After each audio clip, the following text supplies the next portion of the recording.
Is live out. We have just learned from our Alice Gaynor that Sean Diddy Combs, there is a not guilty count on the racketeering conspiracy charge. There's not guilty on count 2, guilty on count 3, not guilty on count 4, guilty on count 5. That is a really big deal because that conspiracy charge was the biggest charge in all of this, ladies. You know, whether Combs would have spent the rest of his life in prison or if he was not. And so basically the jury found him not guilty on this racketeering conspiracy charge. It's the one charge that they just couldn't come together to decide yesterday, but they have within an hour of deliberating here today. Of course, our Alice Gaynor is inside the courtroom and she will be here to give us much more from what happened inside of the courtroom. But again, let me read those charges to you. Not guilty on racketeering conspiracy, not guilty on count 2, guilty on count 3, not guilty on count 4, guilty on count 5. We'll send it back to the studio. 2 guilty verdicts on count 3, transportation to engage in prostitution, and count 5, again, transportation to engage in prostitution. We have not guilty on racketeering conspiracy, not guilty on count 2, that was sex trafficking, and not guilty on count 4, another charge of sex trafficking. Let's get back to our attorney, Mitchell. So what you were saying earlier is what seems to have come to pass. Transportation to engage in prostitution, the least severe of the charges. He has been found guilty on 2 of them.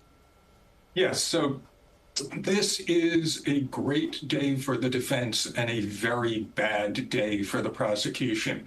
I am confident that the defense would have taken this as a plea in advance of the trial.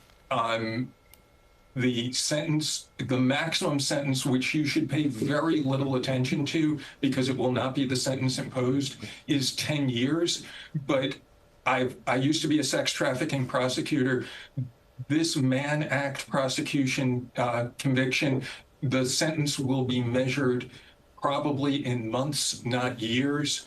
I would not be surprised if the judge entertains an application for bail from Sean Combs today. I think it is possible that Sean Combs could be let out of jail pending sentencing. Mitchell, what was your reaction when you heard this guilty, not guilty for several counts? So I was a little bit surprised that the Sean Combs Cassandra Ventura count was a not guilty. I thought that was the strongest case that the prosecution had. The reason it was surprising to me was that the jurors said yesterday that they were split on the RICO charge, which meant that they were split on the question of whether there was a RICO, not based on sex trafficking, but based upon the other alleged bad acts, the interstate transportation for purposes of prostitution, arson, kidnapping. And eventually the jurors who were for acquittal won out on that, but they were never going to find Sean Combs guilty of RICO on the basis of sex trafficking.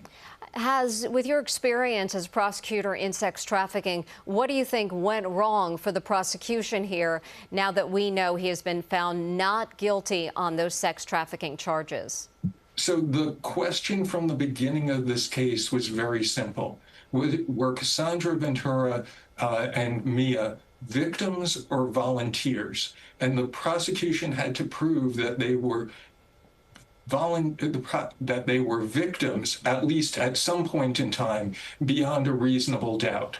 And the problem that the prosecution had was that these 2 women continued to be in relationships with Sean Combs for extraordinarily long periods of time when they were not held under lock and key. The sort of sex trafficking prosecutions that I used to be in charge of were people who were literally held in virtual slavery and had no ability to interact with the public and were told, if you go to the police, you'll be killed and your families back in the country you come from will be killed. It was not that sort of case, and the prosecution was not able to make their case that these women were coerced into doing the freak-offs, but rather the jurors had at least a reasonable doubt that they were volunteers. Mitchell, so how long do we expect it to find out about the sentencing? And also, you were saying that he actually might be released today. So obviously, I'm getting my information as you are. I'm not in the courtroom. I'm in my office. So I don't know what's going on. If I were the defense counsel, and I know these defense counsel, I would be making an application for bail pending sentencing. He has been held in MDC, which is a truly horrific prison. The conditions are awful. Judges have often in the Southern District of New York said, I'm going to grant bail unless you find someplace else to hold this person. And I expect that the sentencing would take place be scheduled for someplace in the range of about 60 to 90 days from now. And it is possible that the eventual sentence will be time served.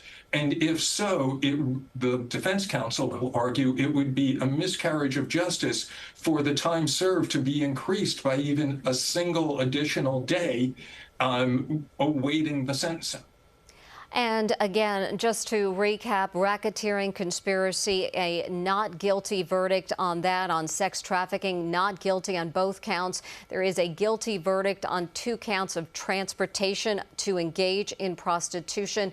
Those are the least of the charges. Again, we are hearing that we're talking months, not years, when it comes to